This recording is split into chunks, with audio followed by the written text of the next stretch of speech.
लोग इसके बारे में पहले जानते। देखिए अभी तक आप क्या पढ़ते आ रहे थे कि झारखंड में कितनी जनजातियां हैं, तो यहाँ पर 32 जनजातियां हैं, लेकिन अभी जो नया संशोधन हुआ है तो उसके आधार पे अगर देखिए तो 10 ऐसी नई जनजातियां जो हैं झारखंड में बन गई हैं। ठीक है, तो 10 नई जनजातियों के बारे में जानते हुए हम लोग आगे बढ़ेंगे। कितनी जनजातियां झारखंड में आदिम जनजाति की श्रेणी में है? तो इसमें से 8 ऐसी जनजातियां हैं जो आदिम जनजाति की श्रेणी में। सबसे प्राचीनतम जनजाति झारखंड की कौन सी है? तो ये असुर जनजाति। असुर जनजाति आपको झारखंड में कहाँ मिलेगा? नहीं, साहेबगंज एकदम अलग हो गया। पलामू, लोहरदगा, लातेहार, गुमला, ये सभी जगहों में आपको ज्यादातर असुर जनजाति मिलेंगे। आदिम जनजाति की श्रेणी में आते हैं और भी ऐसी 8 ऐसी जनजातियां हैं जो आदिम जनजाति। हाँ बोलिए, सही जा रहे हैं। बिरहोर है, बिरजिया है, कोरवा है, असुर है, माल पहाड़िया, सौरिया पहाड़िया, हाँ, और परहिया है, हाँ कोरवा हो गया है।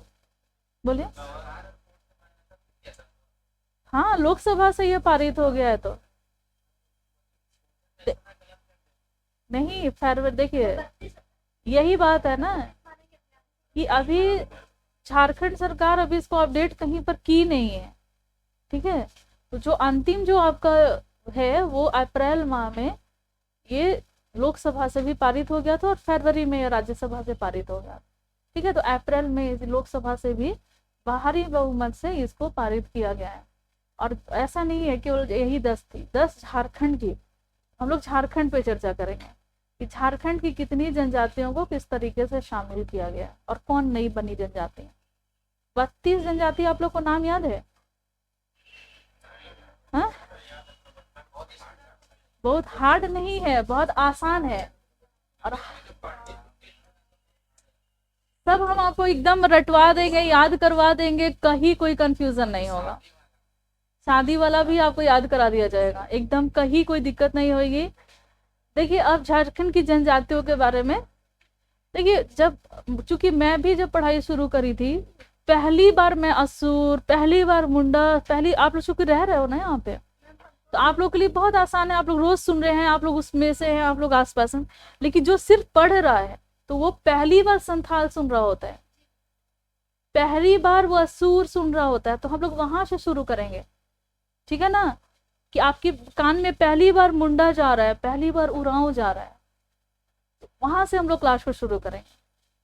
झारखंड में एक ऐसा झारखंड राज्य है जहां पर कुल अभी तक 42 ऐसी जनजाति जो है वो है। और जनजाति कौन होते हैं?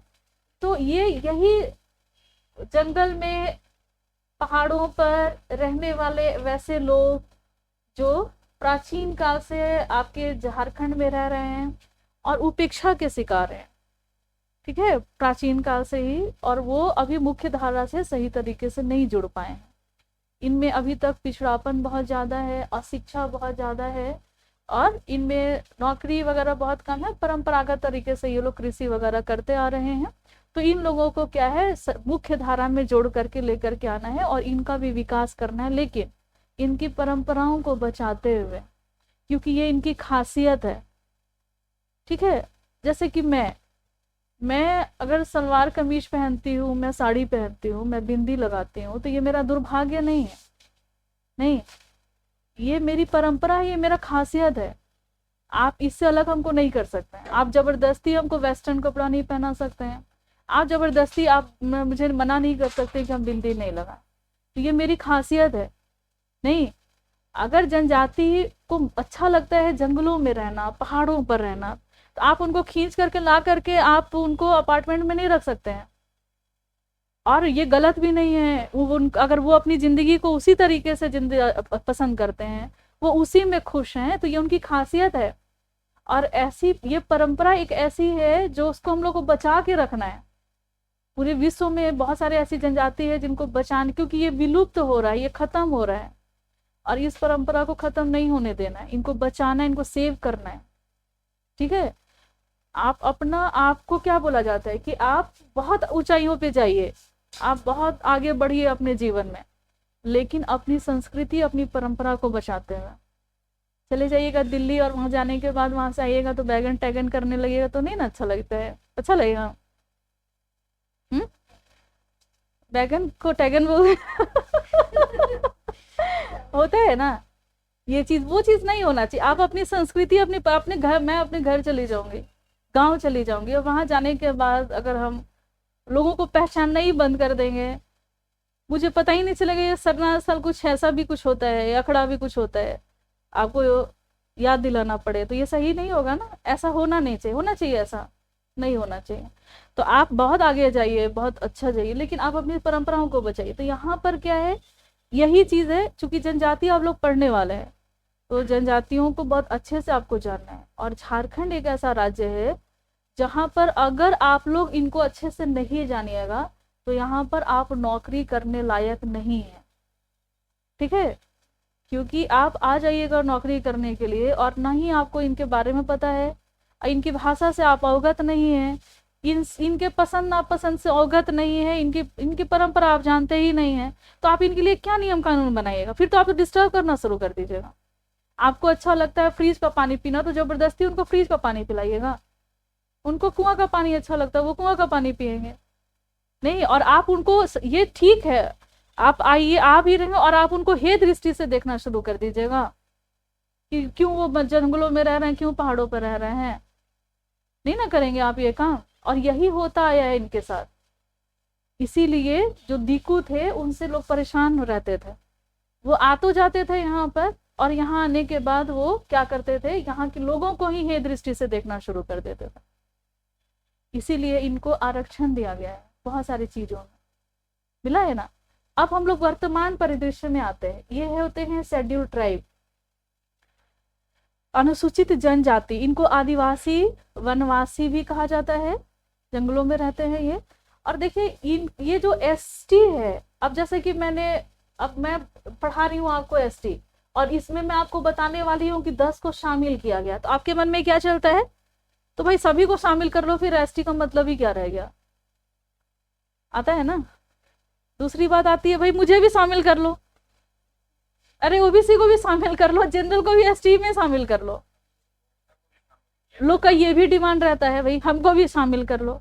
और एसटी वाले सोचते हैं भाई तो सबको ही ले लो ना, क्या जरूरत है, फिर एसटी रह ही क्या गया, और भी कुछ लोग आ गए इसमें। ये दोनों बात है, और वो क्यों है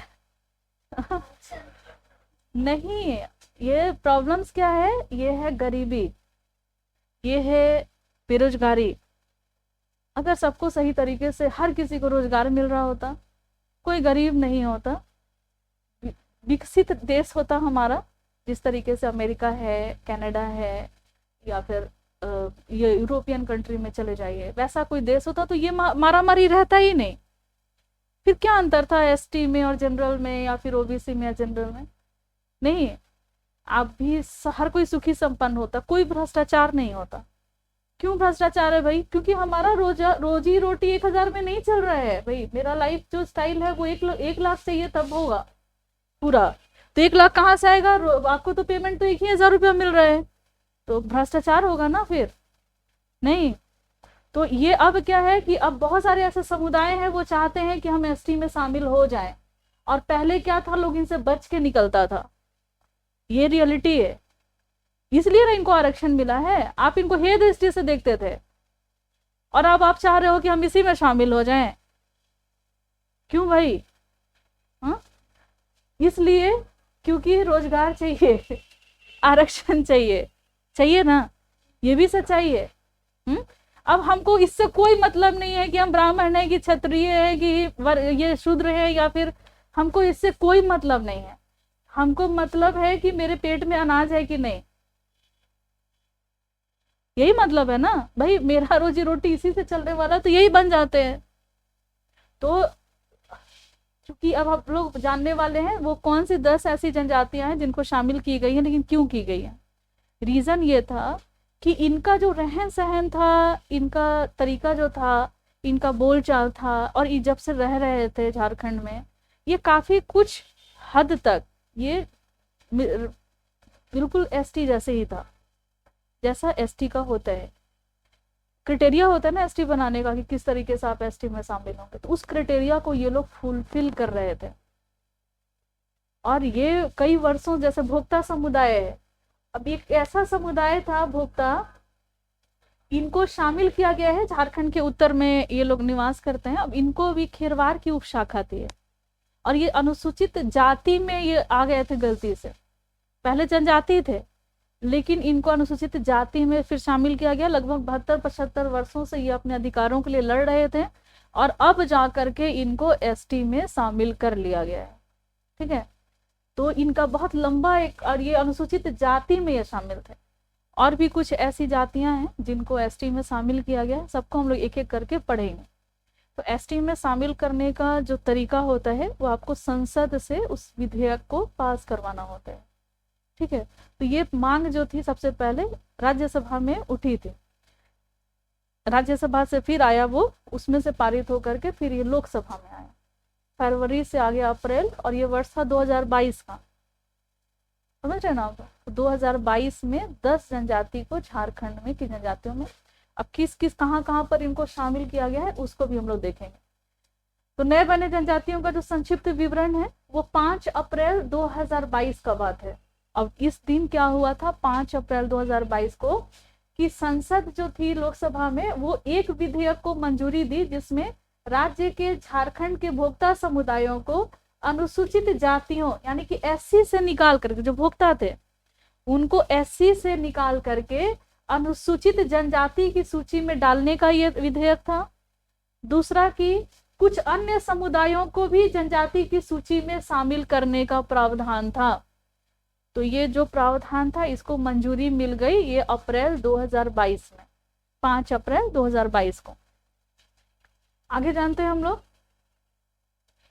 जनजातियों की सूची में डालने तथा कुछ समुदायों को जनजाति की सूची में शामिल करने का प्रावधान है।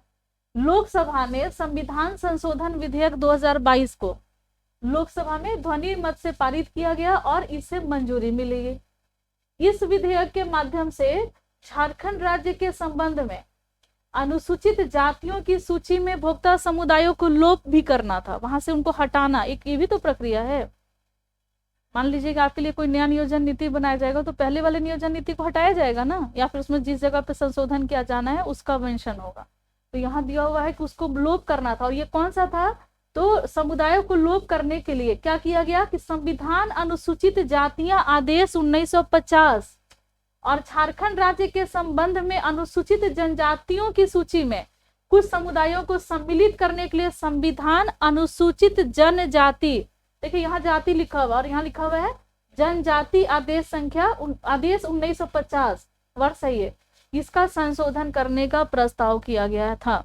अब ये विधेयक क्या उद्देश्य और क्या कारण था, तो संशोधन के तहत क्या किया गया कि ये जो अनुसूचित जनजातियां आदेश 1950 की अनुसूची में, जनजाति वाला यहाँ दिया हुआ है, इसका एक अनुसूची है, ठीक है, आपको उसको दिखा देंगे। इसका भाग 22, उसमें भी ये संविधान का भाग 22 का नहीं वर्णन है, ये उस अनुसूची में जो 1950 वाला जो अनुसूची है उसका भाग 22, उस भाग 22 में, इसमें इस अनुसूची में मतलब ये अनुसूचित जनजाति आदेश 1950 में बहुत सारे अलग अलग राज्यों का जिक्र है और अलग अलग राज्यों की जनजातियों का जिक्र है, लेकिन जो भाग 22 है ना इसमें झारखंड की जनजाति का जिक्र है, ठीक है।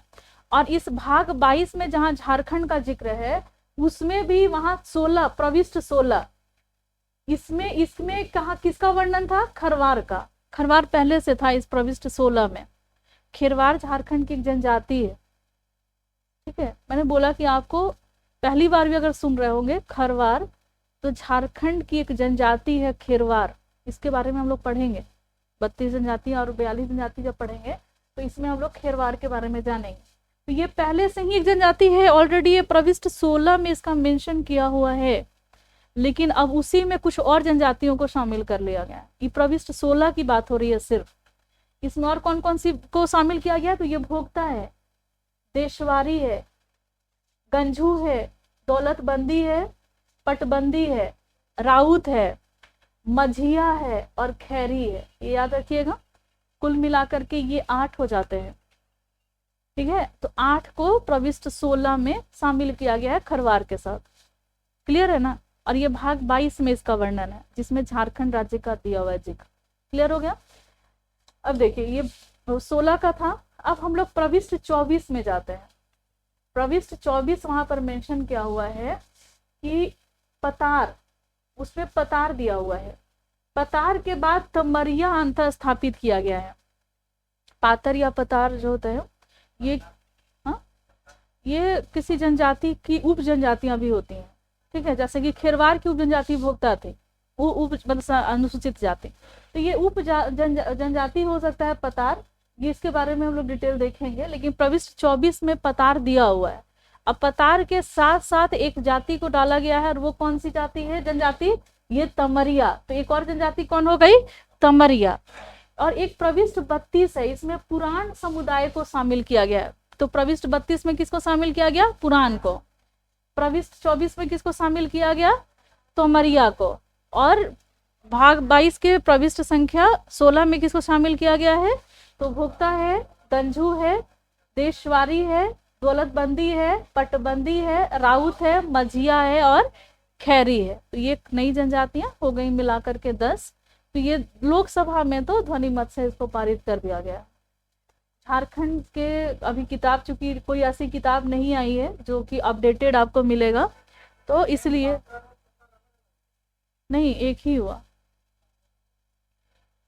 पतार दिया हुआ है। अब वो मैं आपको उसका लिस्ट भी आपको दिखा देती हूँ, जो गवर्नमेंट का 1950 वाला जो ये अनुसूचित जनजाति का है, ठीक है। तो थोड़ी देर के बाद उसको करते हैं, पर PDF यहाँ डालना पड़ेगा। देखिए झारखंड की जनजातियों की विशेषता, अब यहाँ पे हम लोग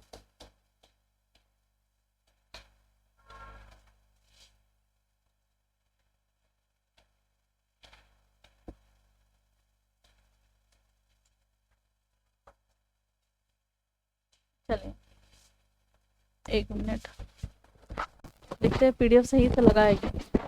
अब आप लोग तो पढ़ेंगे ये झारखंड की जनजातियों की जो पूरी जनजाति आपको अभी नहीं पढ़ना, आप लोग सिर्फ इसका जैसे संविधान पढ़ते हैं, बस उद्देशिका पढ़ते हैं ना, ये सिर्फ उद्देशिका है, एक तरीके से समझिए, सारांश, आईना, एनक, ये जो जनजाति, आप इसको जान लीजिएगा तो आप लोगों को ये पता चलेगा कि आपको आगे पढ़ना क्या क्या है। और दूसरा की जनजाति को बहुत अच्छे से पहले ही समझ लीजिएगा, फिर उसके बाद आपको वो सारी जनजातियों को पढ़ना बहुत आसान हो जाएगा।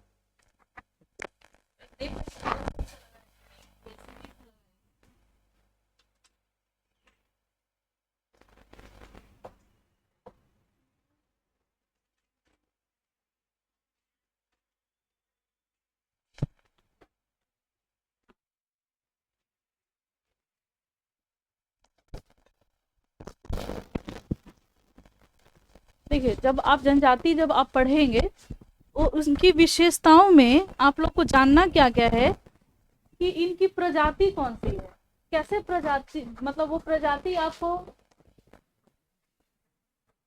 और ये चीज पे हम लोग नहीं जाएंगे,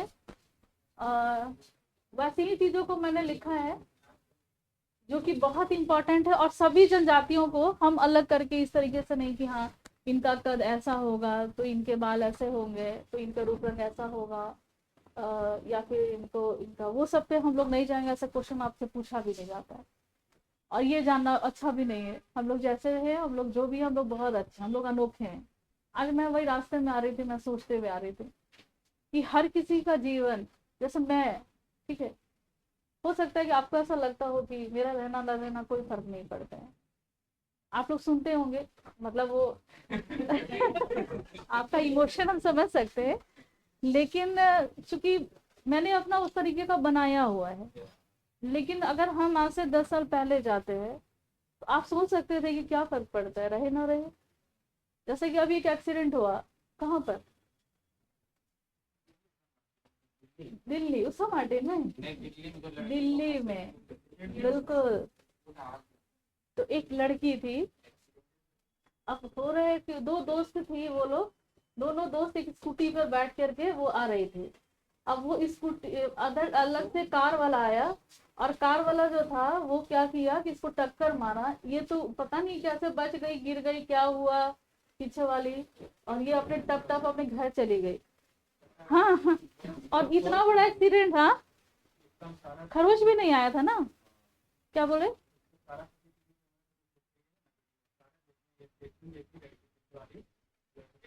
हाँ हाँ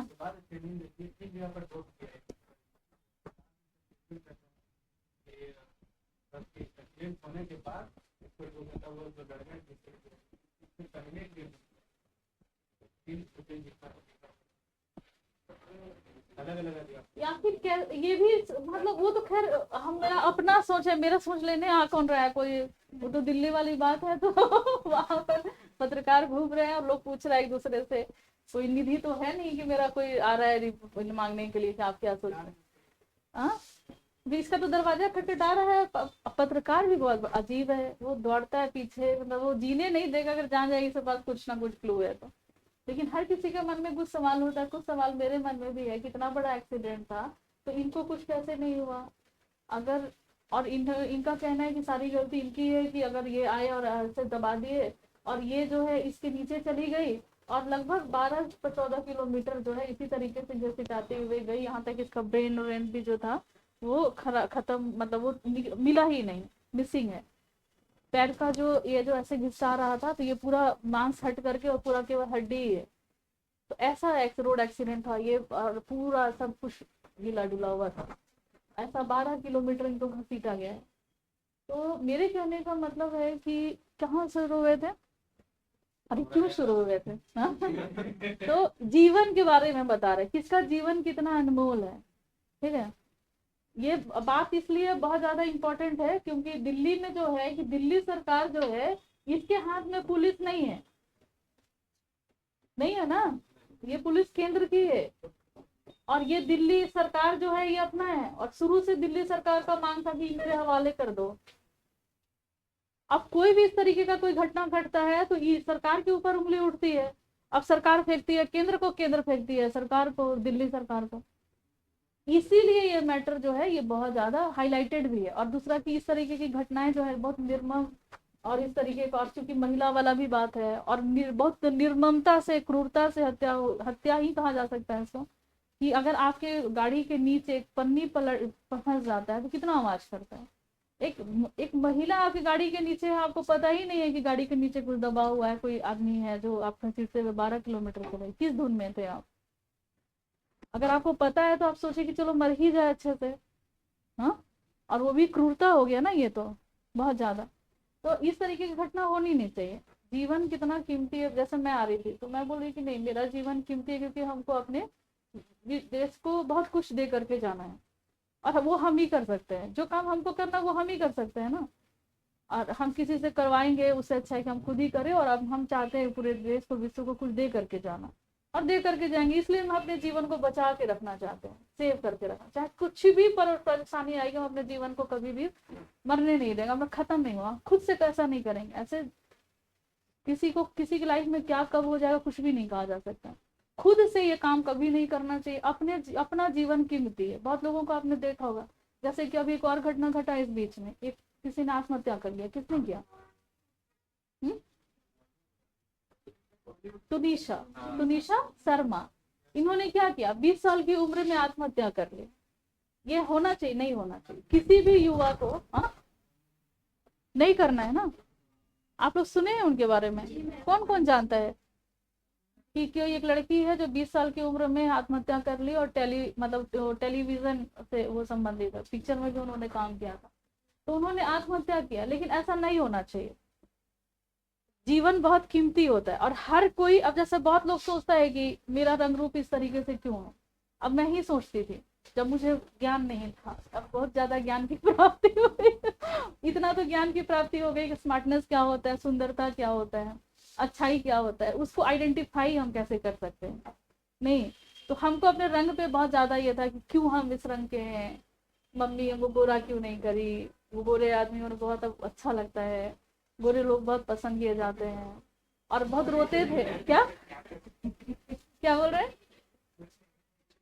नहीं सुनना चाहते हैं? अरे गोरे कहाँ है? बहुत रोना आता था, बहुत रोते थे। समाज में हमको लगता था कि दो लोगों के बीच में जाने में हमको शर्म आता था, और कि मेरा रंग थोड़ा सा अच्छा होता। बचपन में ऐसा होता था, हम अपना बता रहे, सच्चाई बता रहे। और बहुत कोशिश करते थे, तो मेरे मामा जी बोलते भी थे, कितना भी पाउडर वाउडर लगा लेते थे तो बोले कितना भी, उसको मुर्दा संग बोलते थे, अब तो मैं, कितना भी मुर्दा संग लगा लोगी ना, जो रंग है वही रहेगा, वो बदलने वाला नहीं है। तो मेरे कहने का मतलब है कि आज मुझे पता है कि हमारा जीवन कितना कीमती है, और स्मार्टनेस सही में क्या होता है, रंग रूप कोई भी मैटर नहीं करता है। अगर रंग के आधार पे अगर आपको जज किया जा रहा है तो ये बहुत गलत है। हाँ, अगर आप किसी को जज कर सकते हैं तो ज्ञान के आधार पे, वो भी एक लिमिट है, क्योंकि हर किसी का परिस्थिति एक जैसा नहीं होता है। मान लीजिए कि अगर आप मुझे जज कर रहे हैं कि मैं यूपीएससी क्यों नहीं क्रैक कर ली और मैंने मेडिकल क्यों नहीं निकाली, जब इतना ही तेज थी तो इतना ही जेई क्यों नहीं निकाल ली, मुझे मेरी परिस्थिति साथ नहीं दी ना। हर किसी का परिस्थिति एक जैसा नहीं होता है, नहीं। तो आप उस आधार पे भी आप किसी को उस तरीके से जज नहीं कर सकते। नहीं कि आपके पास बहुत ज्यादा ज्ञान हो सकता है कि आपको बहुत अच्छे अच्छे ट्यूटर मिल गए हो, आप दिल्ली में जा करके बहुत बड़ा एक संस्थान जहाँ 6 लाख रुपया 10 लाख रुपया देकर आप खर्च करके आपने ज्ञान अर्जित कर लिया हो, और उस ज्ञान के बल पर आप अपने गांव में आकर किसी को जज कर रहे हैं, तो ये भी तो गलत है ना। हाँ, तो ये गलत है। तो आप किसी को रंग रूप के हिसाब से, किसी के परिस्थिति के हिसाब से, किसी के जाति प्रजाति के हिसाब से आप उसको जज नहीं करेंगे, नहीं कर सकते। यही रीजन है, क्योंकि ये मेरे बहुत सारी भावनाओं से जुड़ा हुआ है, तो मैं आपको रंग रूप के मैटर पे कुछ भी नहीं बताऊंगी। लेकिन हाँ, चूंकि प्रजाति मुझे बताना है, इसीलिए मैं आपको ये चीज बताऊंगी कि ये जो प्रजाति होता है ये क्या होता है। देखिए, अलग अलग जगह पे आप रहते हैं, जैसे कि आप चाहिएगा यूरोप में जाइएगा, तो वहाँ की जो जिन होता है, जो प्रजाति होती है, वहाँ पे लोग आपको कैसे मिलेंगे, गोरे होंगे, हाँ, लंबे होंगे, ठीक है, ज्यादा समय तक जीने वाले होंगे, बाल जो होगा हो सकता है भूरा होगा, ब्राउन होगा, होगा ना। तो ये वहाँ की प्रजाति है, वो अब वो प्रजाति डिपेंड करता है कि आप किस तरीके के इन्वायरमेंट में रह रहे हैं। नहीं, वहाँ की जलवायु कैसी है, पठारी जगह है, पहाड़ी जगह है, प्लेन जगह है, ये सब कुछ उस प्रजाति वहाँ के लोगों के रहने पे बहुत कुछ। आप अगर जाते हैं बाहर, विदेश में ही जाते हैं, आप चले जाइए 2 साल 3 साल 5 साल के लिए, वहां से आइएगा तो उसको थोड़ा रंग चेंज हो जाएगा, हो जाएगा, क्योंकि आप ठंडे जगह पे जाते हैं, यहाँ पर दिन भर धूप में बाहर घूम रहे हैं, और हमको धूप में इसीलिए बहुत कम जाना चाहते हैं क्योंकि कहीं ना कहीं ये डर अभी भी मन में है कि कहीं रंग कम ना हो जाए, और ये अधिकतर लोगों का होगा, नहीं आपका नहीं होगा, आप बहुत ज्यादा गोरे चलिए, झारखंड की जनजातियों की विशेषता में हम लोग पढ़ रहे हैं प्रजाति। प्रजाति, आप लोग जब जनजाति के बारे में पढ़िएगा तो आपको उनके प्रजाति के बारे में जानना है कि आखिर किस प्रजाति के हैं। आप चले जाइए उधर म्यांमार की तरफ चले जाइए, चीन चले जाइए, तिब्बत चले जाइए, भूटान चले जाइए, कैसे वहाँ के लोग होंगे, थोड़ा सा अलग चेहरा होगा उनका, आंखें छोटी होंगी, पतली होंगी, ऐसे मंगोलाइट टाइप के होंगे, वो होंगे ना। लेकिन आप इधर आ जाइए, झारखंड में आ जाइए, तो यहाँ की जनजाति के बारे में भी आपको जानना होगा, ये किस प्रजाति के हैं। ज्यादातर सभी जनजातियां जो हैं ये प्रोटो ऑस्ट्रेलाइड वर्ग के हैं, ये प्रजाति का एक वर्ग होता है प्रोटो ऑस्ट्रेलाइड, ठीक है। तो अब इससे लोग किस तरीके के होंगे, कैसे दिखते होंगे, तो इन लोगों की जो विशेषता होती है वो गहरा भूरा या सांवले से काले रंग का होता है। इनका रंग जो होगा, त्वचा का रंग इस तरीके का होगा, बाल जो होंगे वो घुंघरैले होंगे, ठीक है, घुंघरैले बाल होंगे, मूछ दाढ़ी थोड़ा कम होगा, होठ थोड़ा सा मोटा होगा, ठीक है, और फिर चमकती आंखें बहुत चमकती होंगी, निम्न मध्यम कद होगा, बहुत ज्यादा हाइट नहीं होता है, निम्न होगा या मध्यम हाइट के होंगे, और सुगठित शरीर होगा, गठीला शरीर होगा, बहुत मेहनती होते हैं बहुत ज्यादा, और फिर दीर्घ कपाल, कपाल जो होंगे ये थोड़े से बड़े होंगे। तो ये यहाँ इस प्रजाति की ये विशेषता है, ठीक है। अब अलग अलग प्रजाति का भी कंडीशन अलग अलग है, तो उस पर हम लोग नहीं जाएंगे। अब आपको चूंकि प्रजाति समझाना था इसलिए मैंने ये चीज बताया।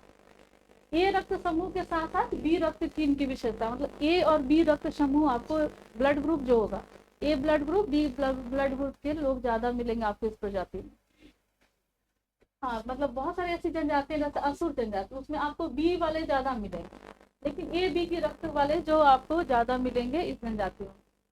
शारीरिक विशेषताएं आप लोग जान लिए, तो ये जब आप जनजाति पढ़ेंगे तो हर जनजाति के बारे में आप पढ़ेंगे कि किस प्रजाति से संबंधित है। तो अधिकतर या मतलब जब सारे ही समझ लीजिए कि ये प्रोटो ऑस्ट्रेलाइड प्रजाति से होंगे, ये समझ लिया ना। और आपको पढ़ना है आगे इसके बारे में, तो ये विशेषता है जनजातियों की। अब इनकी भाषा जो है इसके बारे में हम लोग जाने, तो भाषा के आधार पर यहाँ की जनजातियों का 2 वर्ग बनाया गया। जो जनजाति यहाँ पर आपको मिलेंगे, जो 42 जनजाति, तो भाषा के आधार पर इनके 2 वर्ग हैं। एक वर्ग होता है ऑस्ट्रिक, जो मुंडा भाषा परिवार के होते हैं, तो ऑस्ट्रिक भाषा परिवार है।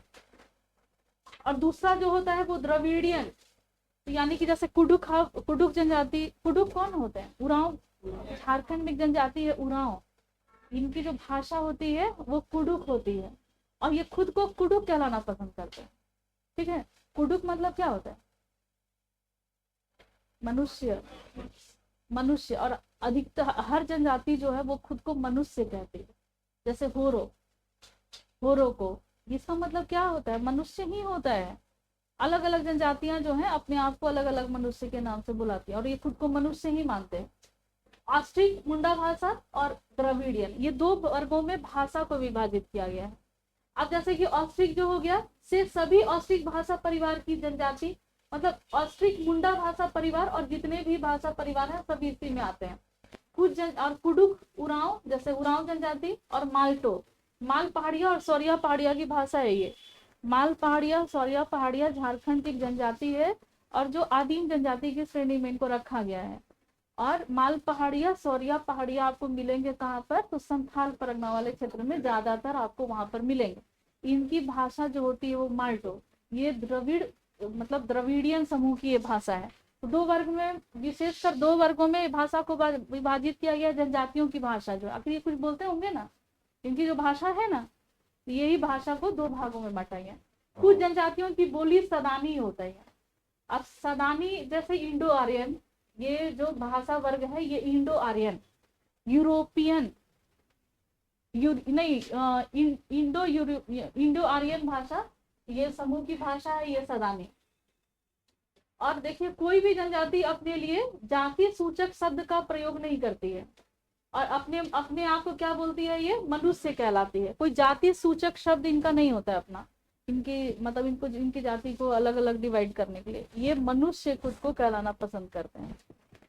जैसे कि मुंडा अपने को क्या बोलते हैं? होड़ो कहते हैं। होड़ो का मतलब होता है मनुष्य।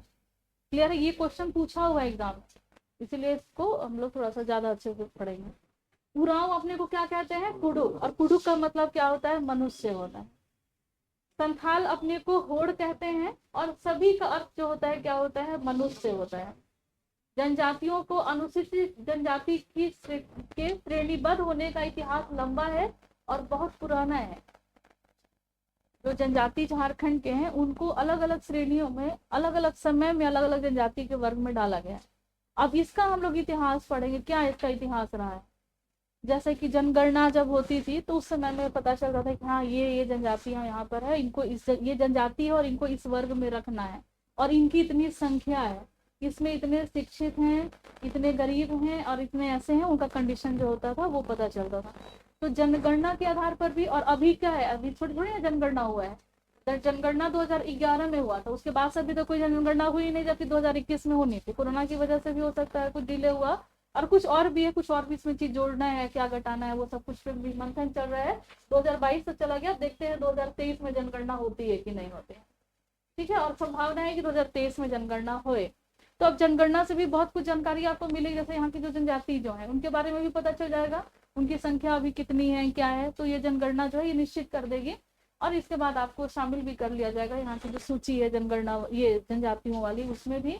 और देखिए, जनजातियों की, अनुसूचित जनजातियों का जो श्रेणीबद्ध होने का जो इतिहास रहा है, बहुत लंबा इतिहास रहा है। सबसे पहले जनगणना कब हुआ था? 1872 ईस्वी में। ये अंग्रेजों का समय था, तो पहली जनगणना हुई थी 1872 ईस्वी में। अब इस बीच में भी कई बार ऐसा हुआ है कि कुछ जनजातियों को जनजाति की लिस्ट में शामिल किया गया और हटाया भी गया, शामिल भी किया गया, हटाया भी गया। वो और भी ज्यादा डिटेल में आपको पढ़ना पड़ेगा, तो उतना पे हम लोग नहीं जाएंगे। हम लोग अभी सिंपल तरीके से उतनी चीजों को जाने जो कि आपकी एग्जाम के लिए इम्पोर्टेंट है, आपको जानकारी भी रखनी है। और ये केवल इसीलिए इम्पोर्टेंट नहीं है क्योंकि आप परीक्षा देने वाले। आपको झारखंड की जनजातियों को जानना अच्छा लगता है कि नहीं, पसंद है कि नहीं, जानना जरूरी भी है। आप चूंकि यहाँ के निवासी हैं तो अपने आसपास के लोगों के बारे में नहीं जानिएगा, जानना चाहिए। पहली जनगणना 1872 के समय से ही, उस समय में बिहार की आबादी, बिहार झारखंड एक ही था उस समय, बिहार बंगाल भी एक था, बंगाल भी उस समय में एक था। तो बिहार अलग कब हुआ था बंगाल से? 1912 में। और फिर उड़ीसा अलग हुआ, कब हुआ था? 1936। और फिर बिहार झारखंड कब अलग हुआ? 2000 ईस्वी।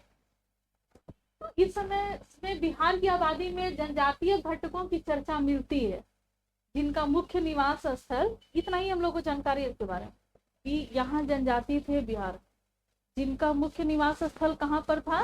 तो ये छोटा नागपुर और संथाल परगना के क्षेत्र में था, जो कि आज झारखंड राज्य के रूप में इसको जाना जाता है।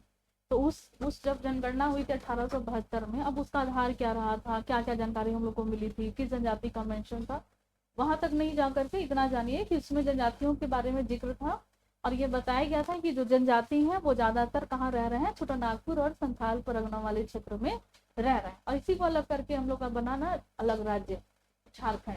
तो 1872 में 18 जनजातियों को अनुसूचित जनजाति की श्रेणी में सूचीबद्ध किया गया था। तो उस समय कितने अनुसूचित जनजाति थे झारखंड में? 18 जनजाति थे 1872 में।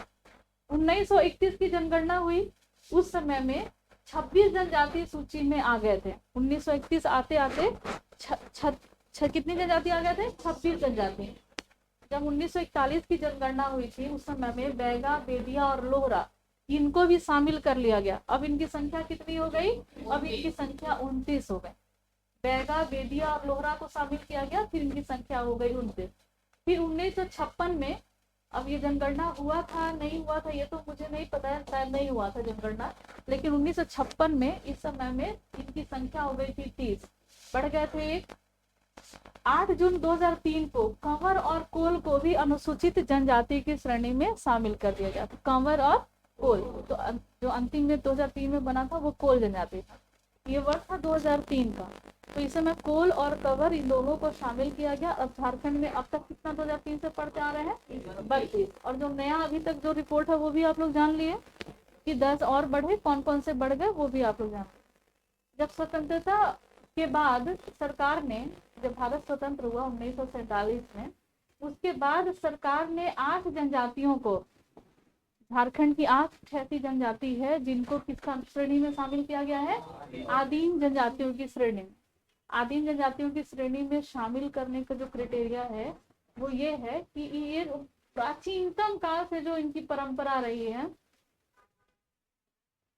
तो इस परंपरा पर ही ये अभी तक कृषि करते हुए आ रहे हैं। जनसंख्या बढ़ नहीं रहा है, घट रहा है। ठीक है, जनगणना में देखिएगा तो इनकी संख्या घट रही है। मृत्यु दर ज्यादा है जनसंख्या दर की वजह से। जितना जनसंख्या बढ़ रहा है उससे ज्यादा तो मृत्यु ही हो रही है इनकी। और इनका जो शिक्षा है, अशिक्षा इनमें बहुत ज्यादा है। बहुत कम लोग, खोड़ का है। फिर सेकंड लास्ट जो है वो बंजारा है। ठीक है, लास्ट में उस संख्या पे भी हम लोग जाएंगे, संख्या भी जानेंगे किसकी कितनी संख्या है आदिम जनजाति की। तो असुर, बिरहोर, बिरजिया, कोरवा, माल पहाड़िया, परहिया, सौरिया पहाड़िया और शबर, ये सभी जनजातियां जो हैं वो झारखंड की 8 आदिम जनजाति हैं। तो याद कीजिएगा, बहुत इंपॉर्टेंट है। चलिए, किसको पता है 8 के बारे में? याद है किसी को? बताइए। आसुर, बिरजिया, बिरहोर, माल पहाड़िया, सौरिया पहाड़िया, परहिया, सबर, कोरवा। कितनी जनजाति हो गई? 8 ऐसी जनजाति हो गई जो आदिम जनजाति की श्रेणी में है। देखो, असुर, बिरहोर, बिरजिया, कोरवा, ये 4 हो गया। फिर माल पहाड़िया, परहिया, सौरिया पहाड़िया और शबर, तो ये 8 ऐसी जनजाति हो गई जो आदिम जनजाति है। बाकी की तो जनजातियां हैं ही। अब देखिए, जनसंख्या के आधार पर जनजातियों का 5 समूह बनाया गया है। कितने समूह हुए? जनसंख्या के आधार पर 5 समूहों में इनको विभाजित किया गया। तो एक है 1 लाख से अगर अधिक जनसंख्या है जिनकी, उनका एक समूह है। फिर उसके बाद है 50,000 से 1 लाख के बीच में, फिर 20,000 से 50,000 के बीच में, 5,000 से फिर 2,000 के बीच, और फिर लास्ट में है 5,000 से भी कम।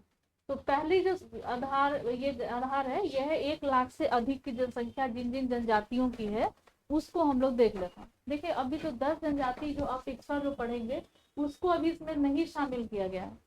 क्योंकि इसका डेटा को इसमें शामिल करने के लिए बहुत जरूरी है कि जनगणना हो, ठीक है, तब आप इसमें डाल सकते हैं। अभी भी उनके बारे में अगर जानकारी बहुत जुटानी होगी, थोड़ा टाइम लगेगा उसमें। फिर हम लोग 32 को ही यहाँ पे आधार बना करके चलते हैं। 1 लाख से अधिक जनजाति संथाल, उरांव, मुंडा, हो। और आप सभी इस नाम से परिचित भी होंगे कि झारखंड में कौन कौन जनजाति निवास कर रही है। और अब आप इसको बार बार जब सुनिएगा तभी याद होगा, एक दिन में चाहिएगा कि सब याद हो जाए तो संभव नहीं है।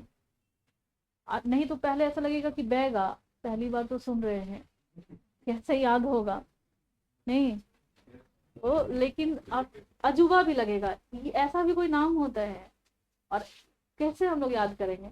लेकिन बार बार सुनेंगे तो आपको बैगा का मतलब, बैगा का काम क्या है, एग्जाम में पूछा था कि बैगा का क्या काम है, या इनमें से कौन सी ऐसी जनजाति है जो पूजा कराते हैं, पुजारी वर्ग में या फिर ऐसा, तो कौन होंगे, बैगा होंगे। तो उसके बारे में आप जान लीजिएगा, वो विशेषता हम आपको बताएंगे, अलग अलग जनजातियों की क्या विशेषता है, कौन कौन जनजाति किस तरीके से काम करती है, किस जनजाति में कौन से पुजारी होते हैं, किस जनजाति में राजा कौन होते हैं, इस सब का लिस्ट आपको मिलेगा। 1 लाख से अधिक जनसंख्या संथाल, उरांव, मुंडा, हो, खरवार, खड़िया, भूमिज, लोहरा और महली। महली जनजाति जो है ये, इनका काम क्या है, और इसके बाद का वही चर्चा है कि किसका काम क्या है। सूप बनाता है, सिर्फ डगरा भी बना सकता है, सूप भी बना सकता है, टोकरी भी बना सकता है। हाँ, बांस का सामान बनाने में ये जो दक्ष होते हैं, शिल्प जनजाति, शिल्पकारी होते हैं, शिल्प वाले काम में लगे हैं। क्या, हाँ हाँ, वो बिल्कुल ढोल बजाते हैं। और एक चीज और है, यहाँ से भी इनके काम से भी क्वेश्चन पूछा जाता है, प्रश्न आया था संथाल का, ये सदान का क्या काम, सदान काम कौन सा काम करते हैं, उनका प्रमुख काम क्या है। तो अलग अलग जनजातियों के काम से भी आपसे क्वेश्चन आता है। कृषि जबकि बहुत अब लगे सब तो कृषि करता ही है, क्यों कृषि लिखता है, कुछ और हो सकता है।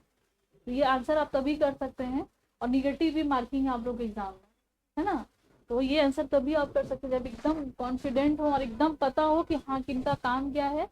अब देखिए 1 लाख से अधिक जनसंख्या इनकी है, 50,000 से 1 लाख के बीच में कौन कौन सी जनजाति है, तो माल पहाड़िया, बेदिया और शेरो। तो ये सभी नहीं, ये है 20,000 से 50,000 के बीच में।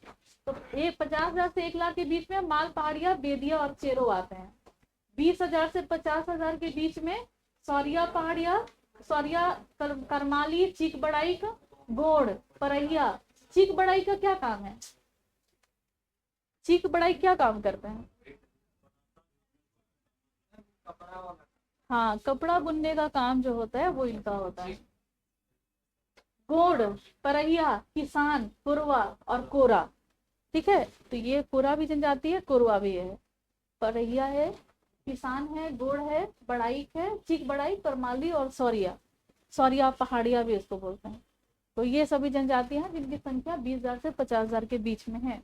5,000 से 20,000 के बीच में जो जनजाति है, बिरजिया, कंवर, कोर, बिरहोर और असुर, ये 5 से 20,000 की संख्या है इनकी। अब 5,000 से कम जनसंख्या जिनकी है वो है बिरजिया, सबर, गोड़ैत, ठीक है, खोड़, बैगा, बथुड़ी और बंजारा। ये सभी 5,000 से कम इनकी जनसंख्या है। गोड़ाइत या गोड़ैत को बोलते हैं। तो इनकी जनसंख्या है 5,000 से भी कम है, बहुत कम संख्या है। अच्छा, प्रमुख जनजाति का जो जीविकोपार्जन है, किस तरीके की जीविका किनकी है, जीवन जीने का आधार इनका क्या है, वो हम लोग जानेंगे। तो ये आपको जानना है। देखिए, प्रमुख अध्यायवास युवा जीविका उपार्जन का प्रणाली के आधार पे, मतलब जिस जैसे जगह पर वो रह रहे हैं, जो इनका जीवन का आधार जो है, उसके आधार पे झारखंड की जनजातियों को 8 वर्गों में रखा गया है। इनका काम क्या क्या है, कौन मजदूर है, कौन किसान का काम करते हैं, कौन जो है शिल्पकारी है, कौन लोहा गलाने का काम कर रहे हैं, या कौन पशुपालन में लगे हुए हैं, इस तरीके का, कौन शिकार या संग्रह करता है। तो शिकार और संग्रहकर्ता एक जनजाति है झारखंड की, बिरहोर। तो ये शिकार करना और संग्रह करके खाना। तो बिरहोर को क्या कहते हैं, जंगल का आदमी। तो वनवासी होते हैं, इनको घूम घूम करके अपना जीवन का जीविकोपार्जन करते हैं। घूमते हैं तो इसका मतलब क्या है, वो शिकार करते भी हैं और संग्रह करके। जो घूमेगा वो खेती करेगा नहीं ना, जो खेती करेगा वो अस्थाई रहेगा। ये है कॉन्सेप्ट ना। आप खेती कर रहे हैं यानी कि अस्थाई बन जा रहा है। अब आप घूम के आए तो उनका व्यवसाय अलग है बंजारा का। वो एक जगह से सामान लिए, इस सामान को वहां बेचे, वहां गए तो वहां से सामान ला करके यहाँ पर बेचे। ये काम करता है, अक्सर व्यवसाय में लगे रहता है। तो शिकार और संग्रहकर्ता जो वर्ग है वो कौन है? बिरहोर है। ये झारखंड की जनजाति, शर्मीली जनजाति भी कहते हैं, जंगलों में निवास करते हैं और जंगल का आदमी इनको कहा जाता है। शिकार संग्रह के साथ साथ ये खेती भी करते हैं, अस्थाई खेती करते हैं। तो ये कौन कौन होंगे? जो मतलब शिकार भी कर रहे हैं, संग्रह करता भी है, लेकिन वो अस्थाई खेती भी कर रहे हैं। तो खोड़, सौरिया, पहाड़िया। तो ये अस्थाई खेती की स्थानांतरित खेती, झुमकी कृषि जिसको बोलते हैं, एक जगह से कुरुआ जिसको बोलते हैं, एक जगह से एक जगह कृषि। तो कई बार मैंने बताया स्थानांतरित कृषि आप लोग सब जानते ही होंगे, जो अस्थाई होता है और एक जगह जैसे पेड़ काटे, यहाँ पर खेती जैसा जगह बनाए और यहाँ पर फिर जब तक उपजाऊ हुआ तब तक आपने वहाँ खेती किया और फिर आगे बढ़े और फिर इस जगह का जंगल काटे और फिर वहां पर कृषि किया। तो ये अस्थाई कृषि में आ जाता है। तो ऐसे में खोड़ जनजाति, सौरिया पहाड़िया और माल पहाड़िया, अंशतः कुछ ऐसी भी जनजातियां जो अंशतः इस काम में लगी हुई हैं, जैसे कि कुरवा, करहिया, बिरजिया और असुर। ये सभी जनजातियां जो है वो इस वर्ग में आ सकती हैं। अस्थाई या हल्ले खेती, हल और अस्थाई खेती जो कर रहे हैं, हल्ले खेती एक बार सर्च कीजिएगा तो उसको अच्छे तरीके से कैसे डिफाइन किया जा सकता है नहीं बता। तो अस्थाई खेती मतलब जोत करके जो खेती हुआ है, जुताई करके हो सकता है। तो जो अस्थाई कृषि जो होता है, जैसे एक जगह पर आप अगर उसका उपजाऊ क्षमता खत्म भी हो गया तो भी आप उसको उपजाऊ बनाने की कोशिश कर रहे हैं, ठीक है। और उस कोशिश करने का उसको कुछ दिन पर्दी भी छोड़ दिए। अक्सर ऐसा करना चाहिए, जैसे कि दलहन आप जब बोएंगे तो दलहन बोने से क्या होता है कि मिट्टी की उपजाऊ शक्ति ठीक हो जाती है। दलहन के क्या होता है, राइजोबियम नामक कीटाणु होता है ना उसकी जड़ में, नाइट्रोजन का जो वो मतलब मिट्टी में नाइट्रोजन का जो होता है वो अधिक हो जाता है, तो आप उर्वरक हो जाता है मिट्टी। तो परती जब छोड़ेगा तो उस समय में दलहन की खेती की गई और दलहन के द्वारा उसको उपजाऊ बना दिया गया। लेकिन और भी बहुत सारे तरीके हैं। आपकी अगर भूमि परती हो गया या बंजर हो गया तो उसको आप लोग उपजाऊ बना करके भी खेती करना है। ऐसा नहीं वो जगह छोड़ करके फिर दूसरी जगह का तलाश में आप निकल गए और नई नई तकनीकों का आप इस्तेमाल कर रहे हैं। तो अस्थाई या हल्ले खेती कर रहे हैं कौन कौन? संथाल, मुंडा, उरांव, हो, भूमिज, खरवार, कोरा और चेरो जनजाति। ये सभी जनजातियां जो है वो इस काम में लगे हुए, कृषि के काम में लगे हुए हैं। सामान्य शिल्पकार या कारीगर, इस समूह में, ये बहुत इंपॉर्टेंट है, इस समूह में आ जाता है बैगा, गोड़, किसान, कंवर, खड़िया, गुड़ाइत और बिंझिया। अब इनका तरीका क्या क्या है? तो कृषि और औजार निर्माण करना या उससे मरम्मत में लगे हुए हैं। तो इसमें कौन कौन जनजाति लगा हुआ है? लोहरा, करमाली, ये इसमें लगे हुए हैं, करमाली और लोहरा। करमाली भी जो होते हैं लोहा गला करके वो सामान बनाते हैं, अलग अलग औजार बनाएंगे, हथियार बनाएंगे। लोहरा भी जनजाति जो है ये भी लोहा गला करके काम करते हैं। हाँ वो एक ही होता है। कुरमाली भाषा भी होती है, भाषा है कुरमाली। करमाली जनजाति है। अब कुर्मी जो होते हैं वो जनजाति नहीं है ना। अब ऐसा बोल देंगे तो जो कुर्मी लोग हैं होंगे बोले मैं एसटी में शामिल करो। मांग चल रहा है ना। नहीं करना चाहिए, वो आपको ऐसा लग रहा है, जिसको चाहिए उसको तो चाहिए। अब क्यों चाहिए हम आपको बता दिए ना, उनको इसलिए चाहिए। अब सब चाहते हैं कि उनको, क्यों? रीजन वही है, गरीबी, बेरोजगारी, यही रीजन। अगर हर कोई सुखी संपन्न रहे तो क्या जरूरत है मारा मारी करने का, कोई भ्रष्टाचार नहीं रहेगा, कोई इस तरीके की चीजें नहीं रहेंगी। लोहा गलाना, और यही रीजन है कि लोग अब बट रहे हैं आपस में भी। अगर लोग बट रहे हैं, जाति के आधार पे बट रहे हैं, जनजाति, अनुसूचित जाति आपस में तक बट रहे हैं, ओबीसी बट रहे हैं, आपस में बट रहे हैं ना। कोई भी एक मुद्दे पर लोग बात नहीं करता, और यही रीजन है कि झारखंड में कोई नीति जो है वो फेल कर जाता है। कुछ भी बने, लोग ताक में रहते हैं कि हम उसी दिन जब आंदोलन हो रहा तो उसमें एक लड़का बोला अगर इस तरीके का कोई चीज बन गया ना तो हम पहला केस करेंगे, हम पहला केस करेंगे। नहीं तो है ऐसा चीज, क्या कीजिएगा। वो सब का रीजन है, उनके भी, उनका भी संवेदना जो है वो सही है। वो भी गरीबी और बेरोजगारी इतना बड़ा बात है, सरकारी नौकरी क्यों लोग लेना चाहते हैं। और हमारे वहाँ एकदम परेशान है मेरा बेटा, मेरा हो गया अभी रिजल्ट आ सकता है पंचायत से, एकदम नहीं जाना है तुमको, एकदम नहीं जाना है। उसको मनाने में हम लगे हुए हैं कि अच्छा जगह, अच्छा चीज़ है सरकारी, वो एकदम नहीं चाहता है सरकारी नौकरी में आने का है, या फिर मेरे को नहीं चाहता है कि सरकार डेवलपमेंट रुक जाएगा तो ये हो जाएगा, वो अब कौन जाता है ये। तो नहीं बेटा बहुत अच्छा हो तो तुम देखो, तो एक बार आ करके देखो ये। नहीं, उसको एकदम नहीं पसंद, बेटा को मेरे एकदम नहीं पसंद है, गवर्नमेंट जॉब ही उसको पसंद नहीं, चाहे कोई भी नौकरी। तो आप लोग इससे प्रभावित नहीं होंगे, उसका अपना सोच है, उसको जो बनने हैं उसको अपने तरीके से, उसको लगता है हमको भी उसी में लपेटता है, क्योंकि वो सिर्फ मेरे बारे में सोचता है, अपने बारे में सिर्फ सोचता है। हाँ, उसको लगता है कि बहुत स्कोप है इस मतलब प्राइवेट सेक्टर में, वहां पे आप जाओगे तो आपका विकास रुक जाएगा। हाँ, वो उसको बहुत अच्छा लगता है यूट्यूबर, मतलब यूट्यूबर, और सुनना भी उसको अच्छा लगता है, मेरी मम्मी यूट्यूबर है, मेरी मम्मी यूट्यूबर। लेकिन नाम से काम थोड़ी ना मतलब नहीं चलता है केवल जब आपको पद्मश्री सम्मान मिल जाए और घर में खाना के लिए अनाज ना हो तो उससे क्या होगा बताइए। बहुत, लेकिन उसको वही पसंद है।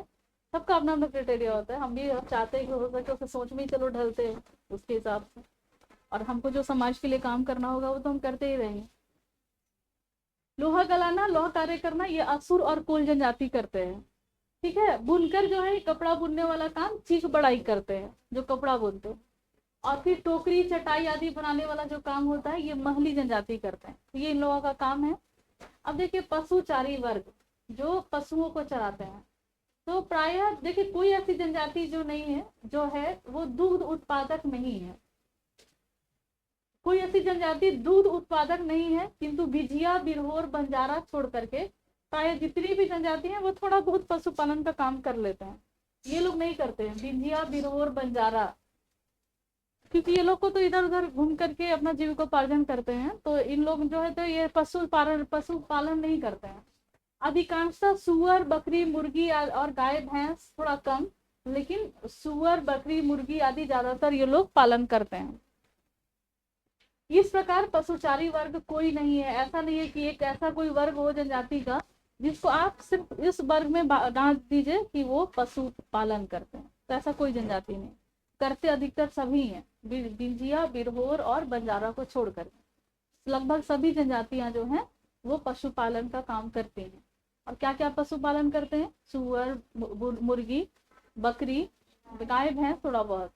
ठीक है, हाँ कैसे मुर्गी ज्यादा पालन हो रहा है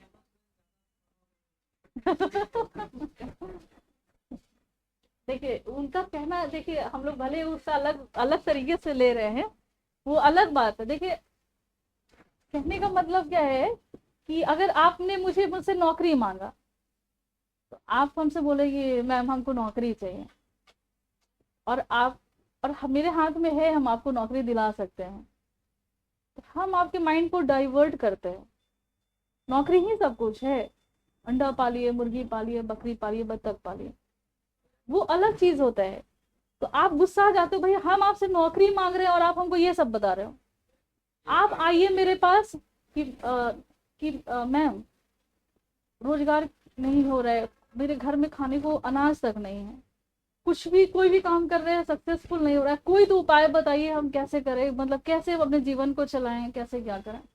तो हम बोले देखिए बहुत सारा ऑप्शन है, आप मछली भी पालन कर सकते हैं, लाखों लाख लोग कमा रहे हैं, वो भी आप कर सकते हैं, दोनों में अंतर है कि नहीं। बात हम तो वही बोल रहे हैं, लेकिन आप जो पूछ रहे हो उसका जवाब आपको, जवाब दोनों में एक ही है। आप मुर्गी पालिए, अंडा मतलब अंडा पालिए नहीं जहाँ मुर्गी पालिए वहां से अंडा का भी बिजनेस कीजिए, और मछली पालिए, कृषि भी कर सकते हैं, आपके पास कितनी भूमि आप ये कर सकते हैं, और भी मशरूम की खेती भी कर सकते हैं, सहजन का प्लांट भी लगा सकते हैं। बहुत आजकल देखना कितना पूरे विश्व में डिमांड है पूरे सब्जी का, तो सब्जी ही लगाइए ना। तो वो और आप हमसे पूछिएगा, मतलब यूट्यूब वाला, मेरी एक अभी कुछ दिन पहले जब एक मैसेज आया मुझे, नाम तो खैर लूंगी नहीं, नाम याद भी नहीं रहता मेरे को, इतना नाम याद कर ले बहुत है, नहीं तो किसी को डिलीट करना पड़ेगा, तो डिलीट ये नहीं करना चाहते हैं।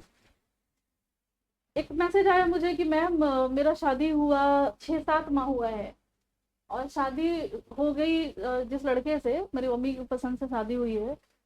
शादी होके हम बेंगलोर गए, हम रांची में तैयारी कर रहे थे एग्जाम का, जेपीएससी जेएसएससी।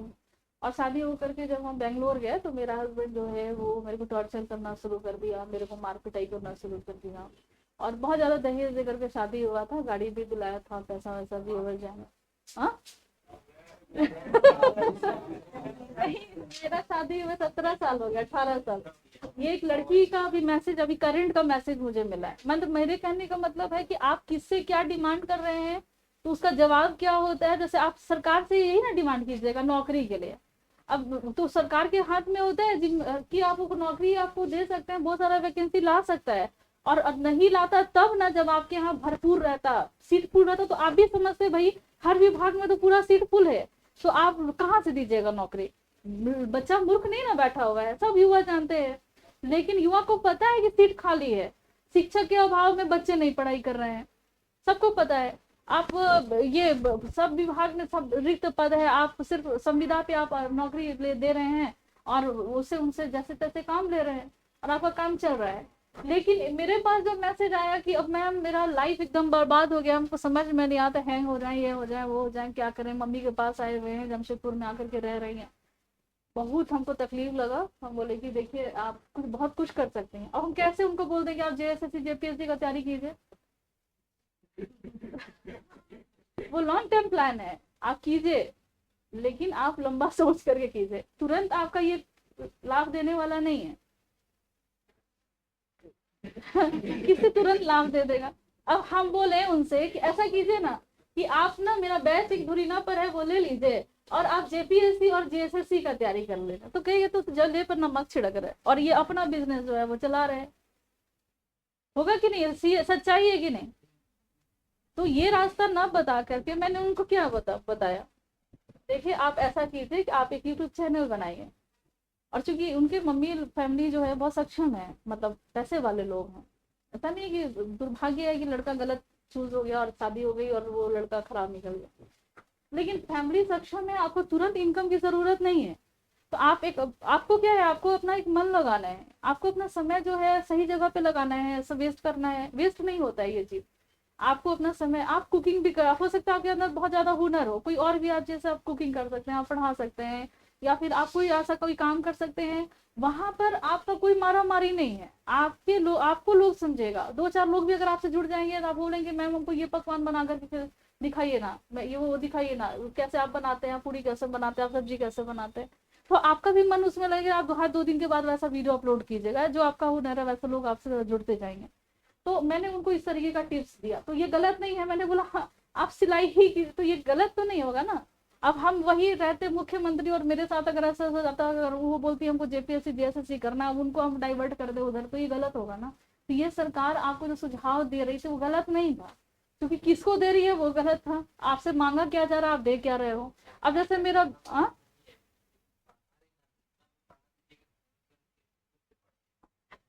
चलिए चलिए, लोक कलाकार, अब ये लोक कलाकार क्या कौन कौन सा है, जैसे देखिए जो नाच गान करने वाले, ढोल बजाने वाले, ये लोक कलाकार है। इसमें भी तो बहुत सारी जनजातियां जो है लगी हुई हैं।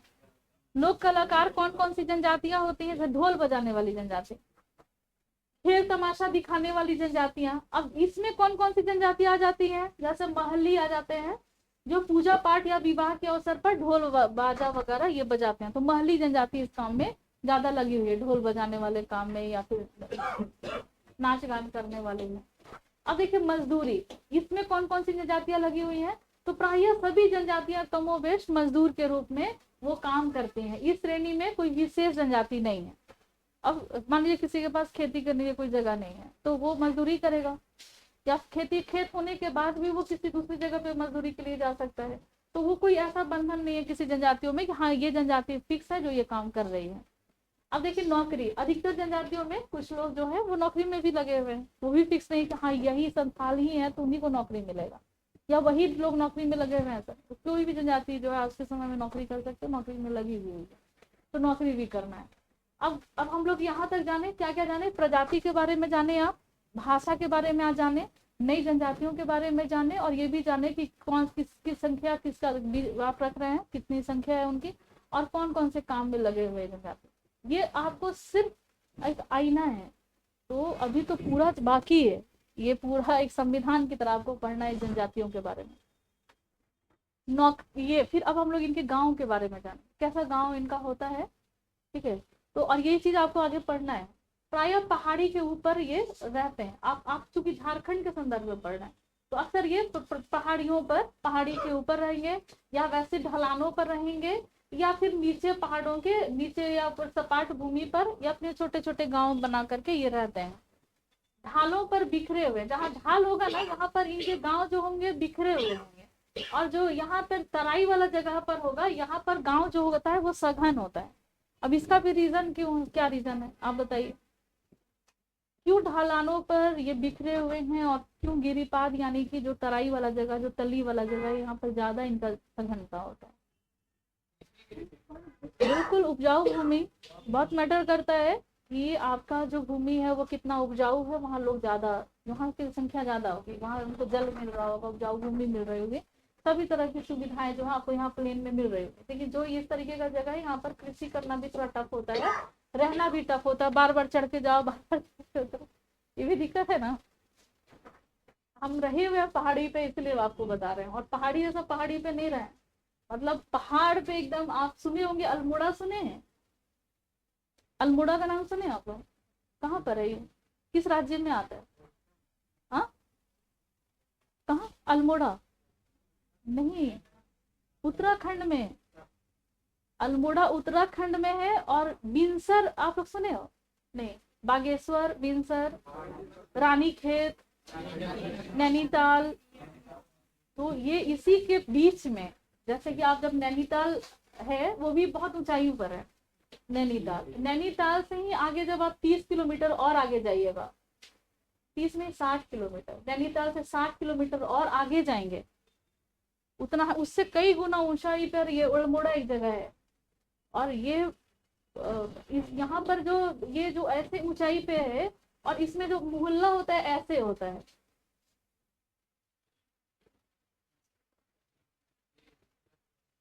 यहाँ पे घर रहेगा। अब ये रोड है, ठीक है, ये रोड है आप ऐसे जाने के लिए। यहाँ घर है तो इसका पार्किंग कहाँ होगा? ये रोड से गाड़ी आएगा तो कहाँ आएगा? छत पर।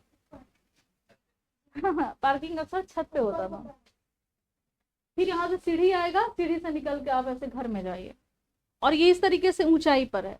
अब यहाँ घूमने के लिए तो बहुत अच्छा जगह, जाइएगा तो लगेगा यहाँ से हिमालय पूरा अपना इधर उधर नजारा, और मतलब ऐसा दृश्य आप लोग पता नहीं कहीं देखे भी होंगे कि नहीं, बहुत खूबसूरत जगह। लेकिन रहना इतना टफ काम है।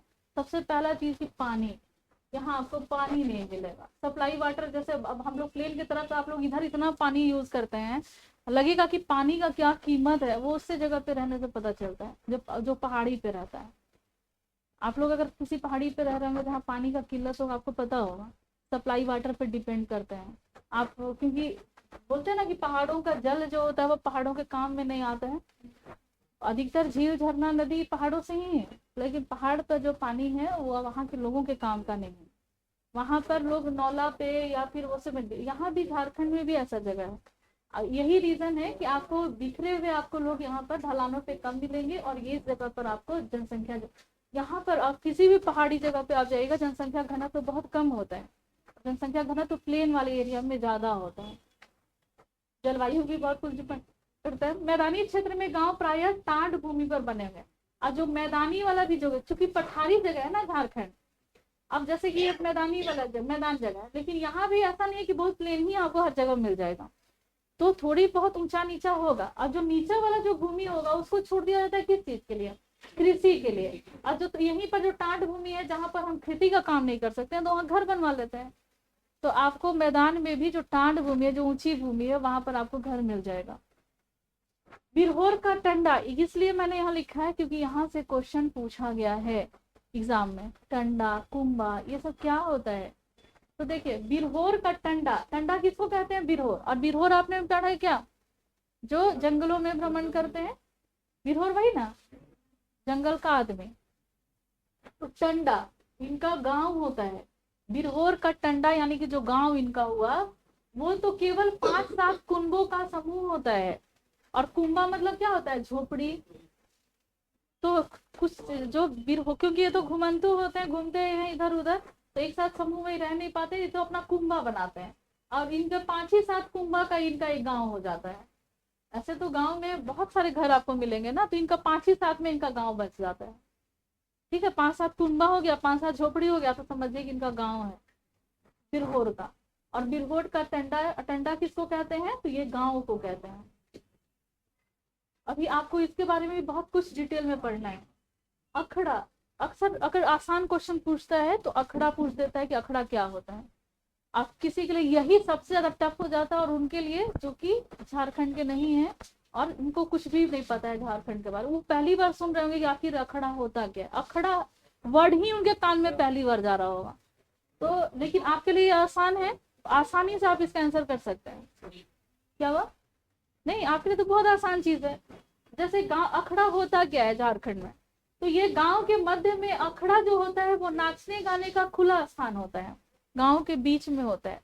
विशेषता इसकी कुछ होती है, जैसे कि ये पेड़ के जो घने वृक्ष होते हैं, यहाँ पर किनारे किनारे बड़े वृक्ष भी इसके लगे होते हैं। अखड़ा के किनारे किनारे बड़े बड़े वृक्ष भी बने होते हैं। बैठने के लिए कुछ चबूतरे भी अंदर बने होते हैं, क्योंकि यहाँ पर बैठकी बुलाई जाती है, पंचायतों की बैठकी लगाई जाती है, नृत्य, सामूहिक अगर नृत्य गान। और अक्सर झारखंड की जनजातियों के जो पर्व त्योहार होते हैं वो सामूहिक ही होते हैं। व्यक्तिगत रूप से बहुत कम ही त्योहार जो होता है ये लोग मनाते हैं, ना के बराबर। लेकिन बहुत सारे दिन के त्योहार जो होते हैं वो सामूहिक होते हैं। और अक्सर सामूहिक भोज का आयोजन, सामूहिक नृत्य का, संगीत का आयोजन जो होता है वो अक्सर एक जगह पर इसी अखड़ा में होता है। कोई जगह होना चाहिए ना जहाँ पे इतने सारे लोग इकट्ठे हुए। कोई त्योहार ही हुआ तो अगर इकट्ठे मनाना है तो अखड़ा, तो यही अखड़ा जो होता है वो इसके लिए होता है, इस सब काम के लिए। युवा गृह भी इनके में होता है, तो अक्सर युवा गृह इस अखड़ा के पास होता है, ताकि युवा गृह में जो सिखाया, जैसे वाद्य यंत्र उनको बजाना सिखाया जाए, डांस वो उनके परंपरा में जो डांस होता है वो सिखाया जा रहा है, तो कहाँ सिखाया जाएगा, तो अखड़ा में सिखाया जाए। तो अक्सर युवा गृह भी जो होता है वो अखड़ा के आसपास होता है। किनारे बड़े बड़े वृक्ष होते हैं, बैठने के लिए कुछ चबूतरा होता है, गांव की पंचायत यहाँ पर बुलाई जाती है। और फिर बथुड़ी, कोरवा, कोरहा आदि में अखड़ा नहीं होता है, तो ये बहुत इंपॉर्टेंट है। अखड़ा तो अधिकतर जनजाति में होता है, लेकिन किसमें नहीं होता है, तो बथुड़ी में नहीं होता है। बाहु तुली भी एक खुद को कहते हैं, बथुड़ी बाहुओं से तोलने वाला, या खुद को बहुत शक्तिशाली समझते हैं ये जनजाति। बथुड़ी, कोरवा, या आप पढ़े इनके बारे में अभी तक, आदिम जनजाति की श्रेणी में इनको रखा गया है कोरवा को। फिर कोरा जनजाति है, ये जो जनजाति है ये अखड़ा इनमें नहीं होता। बथुड़ी, कोरवा और कोरा में अखड़ा नहीं होता है, बाकी सब में अधिकतर जनजाति में अखड़ा होता है। फिर नेक्स्ट है सरना। सरना किसको कहा जाता है, तो सरना जो होता है ये पूजा स्थल होता है। क्या होता है, पूजा स्थल। अब ये क्या है, ये चीज को भी हम लोग देखते हैं, पूछा भी गया एग्जाम में भी, कई एग्जाम में पूछा गया सरना क्या होता है। तो ये क्यों बनाया गया आपको पता है, आप लोग सरना कौन कौन जाते हैं, या कौन इस सरना धर्म जो है उसको मानते हैं। सरना एक धर्म ही है, सरना कोड हम लोग मान लिए इस चीज को। अब देखिए, हम मेरा जो, मैं आपको ये इसलिए बता रही हूँ क्योंकि आप हम एक महिला है और मेरा सम्मान होना चाहिए, और कोई पुरुष से मेरा सम्मान मिलना चाहिए, कहाँ लिखा हुआ है। अगर कोई पुरुष हमको अवार्ड दिया कि आप एक महिला हो, आपको ये होना, तो ही नहीं, मेरा अपना पहचान है भाई। तो हम जिस धर्म को मानते हैं, मेरा अपना जो सोच है कि जो ईश्वर है वो अनंत है, अजन्मा है, उसका कोई आकार निराकार है, वो हर जगह व्याप्त है, हर कण कण में ईश्वर है, उसका कोई एक जगह नहीं है, कोई स्थल नहीं है। ये मेरा अपना धर्म है ना, मेरा अपना मानना है, मेरा अपना सोच। कोई जरूरी नहीं कि आप उस सोच से बिलोंग करोगे, नहीं, आप उस सोच को मानो, इसके लिए हम आपको प्रेशर भी क्यों दें, नहीं, हम आपको प्रेशर भी नहीं देंगे। लेकिन मेरे धर्म को कोई ठप्पा लगा ये भी कोई जरूरी नहीं। हाँ, वो जरूरत होता है, वो उसका भी अलग जगह है, लेकिन हम अपने धर्म को मानते आए। जैसे कि अब सरना धर्म कोड है, तो ये आप लोग को पढ़ना है, जेपीएससी में आपको पढ़ना है, जेएसएससी में नहीं पढ़ना है। सरना धर्म कोड की मांग की जा रही है इसलिए क्योंकि एक अलग धर्म बनाना है। आप कुछ लोग जो होते हैं, ये वोट बैंक की राजनीति है, अब आपको बुरा लगे अच्छा लगे जो भी हो, राजनीति क्या है, वोट बैंक। हिंदू में आप शामिल होते हैं तो हिंदू का वोट बैंक बढ़ जाएगा, ईसाई में आप हो जाते हैं ईसाई में हो जाएगा, मुस्लिम में जाते हैं तो मुस्लिम का संख्या बढ़ जाएगा। आप चाहते हो कि आपका एक अपना धर्म हो, कि आपको किसी दूसरे धर्म में ना बांटा जाए, और इस अस्तित्व की लड़ाई है ये सरना धर्म को। लेकिन आपको मैं स्मृति ऐश्वर्या, मैं मानती हूँ कि आपका अपना धर्म है, ठीक है, और इस धर्म को अगर आप मान रहे हो तो पूरे विश्वास के साथ मानोगे। कोई ठप्पा लगा लगे, जब लगे ना लगे हम मानते हैं इस धर्म को, नहीं, आपको अपने धर्म को मानते रहना है, उसी में ताकत है। ये जो सरना है ये क्यों बनाया गया था, देखिए प्राकृतिक पूजक तो हैं जो सरना जो धर्म को मानते हैं, जो आदिवासी हैं ये प्राकृतिक पूजक होते हैं, इनका कोई धर्म नहीं, ऐसा नहीं है कि ये हिंदू है, ये मुस्लिम है या ईसाई है, धर्म ही आपको पढ़ना है। तो ये सरना धर्म को मानते हैं, किस धर्म को मानते हैं, सरना धर्म को।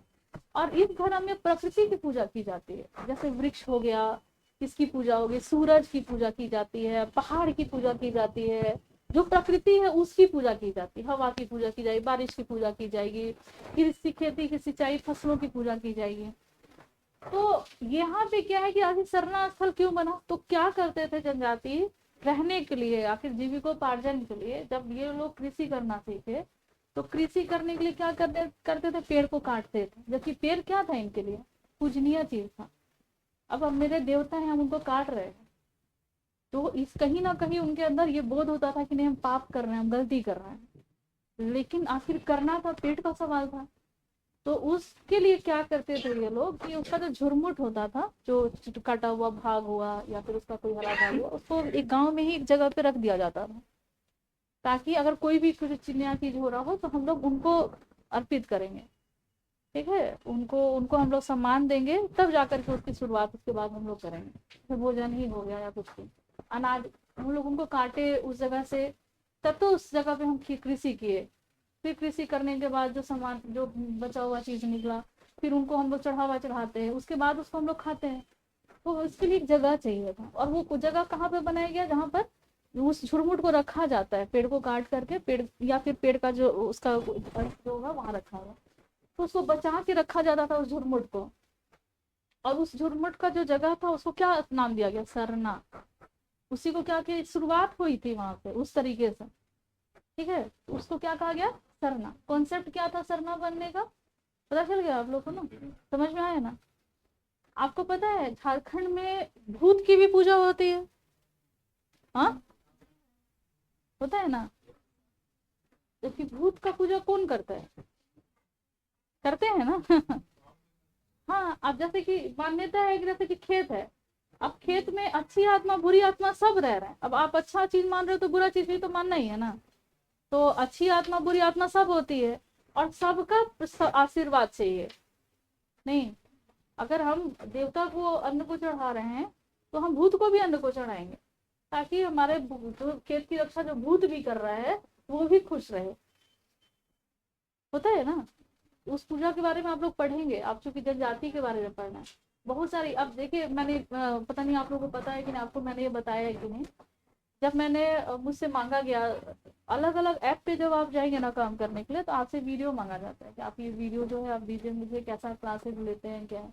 तो मैंने जनजाति का ही एक पूजा का जो था उसका मैंने एक वीडियो बनाया कि ये लोग कौन कौन सी पूजा करते हैं और उस पूजा करने का क्या तरीका है, और उसको मैंने शेयर किया।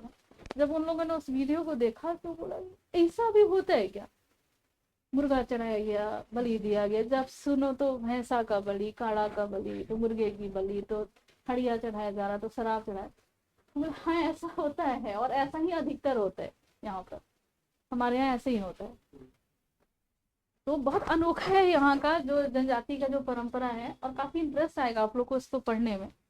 अभी तक अच्छा लगा ना, कोई ऐसा चीज जो नहीं अच्छा लगा हो या नहीं समझ में आया हो, कोई ऐसा चीज, सब कुछ अच्छे आसान है, और यही इसी तरीके से ये कंटिन्यू रहेगा। यहाँ पर पूजा होती है, सरना स्थल में पूजा स्थल होता है, यहाँ पूजा की जाती है, चढ़ावा चढ़ाया जाता है यहाँ पर सरना स्थल में, बलि दी जाती है, और तपावन भी दिया जाता है, हड़िया का तपावन दिया जाता है। तो ये हड़िया क्या होता है उसको भी हम लोग पढ़ेंगे, युवा गृह अब हम लोग कल की क्लास में करते हैं, और भी विशेषताएं बहुत सारी जनजातियों की, तो कल की क्लास में तो हम लोग कंटिन्यू करते हैं।